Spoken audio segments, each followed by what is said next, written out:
c'était là l'entrée. C'est fini, voilà, il n'y a plus rien. Alors là, ça c'était la galerie où il y avait l'exposition Stolen Art. Novak, c'était ça son nom. Novak, c'était un artiste tchèque, donc, qui était censé être l'auteur de ces tableaux-là. Mais personne ne l'avait vu. Elle était stupéfiante. Il y avait des Rembrandt, Malevich, Courbet. Et on était devant et puis on s'est dit mais c'est pas vrai, comment ça se peut que ça soit là? Alors il y avait ce catalogue qui indiquait des prix, 7500 $ pour un Rembrandt, pour un Malevich, pour un... Enfin, c'était très curieux comme situation, parce qu'on voyait pas que c'était des copies. Au départ, on était dit, mais ça doit être un génie, hein, ce Novak. Je veux dire, on connaît des faussaires, hein, mais qui sont spécialisés dans une seule peinture. Mais alors là, d'avoir quasiment 2-3 siècles d'histoire de peinture réunis, fabriqués par une seule personne, c'était absolument stupéfiant.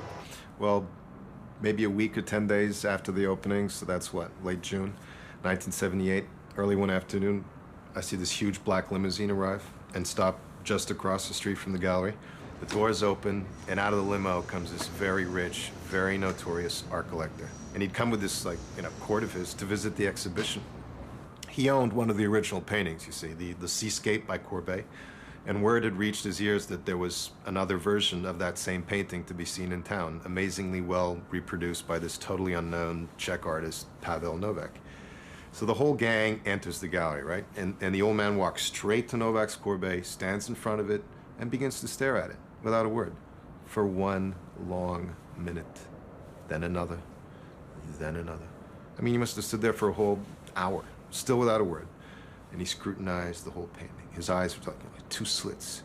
And everyone around seemed to be like holding their breath. It was something. And after about an hour or so, he suddenly turns his back on the painting and leaves the room, followed by all his employees. And then, a few weeks later, completely out of the fucking blue, these cops storm into the place. They seize all the account books, and they take the pictures down. They stuff them into these big evidence bags they brought, and off they go. We didn't understand, a thing. It was later, when we were brought down for interrogation, that we began to figure things out. It was all because of the Courbet. Apparently, after his visit to the gallery, this collector began to have serious doubts about the Courbet that was hanging in his own New York home. And it became like an obsession for him. He's the guy spending one sleepless night after the other just staring at his painting, looking for the detail that will corroborate his suspicions. So finally, he has it examined by experts who conclude that, indeed, it is a fake, painted in recent years.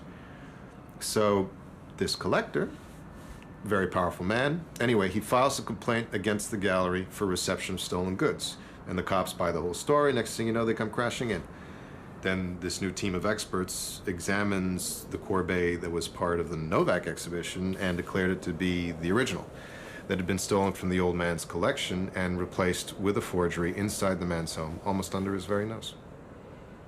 Et tout ça, ça a contribué à un mystère très étrange, parce que tu penses bien que s'il y avait un Courbet qui a été véritablement volé, et la vraie était dans l'exposition Stolen Art, et le faux était chez le collectionneur, qu'est-ce qui était de ces autres tableaux-là? Qu'est-ce qui était de ce Rembrandt, le Malevich, alors, qui était dans un musée normalement en Russie?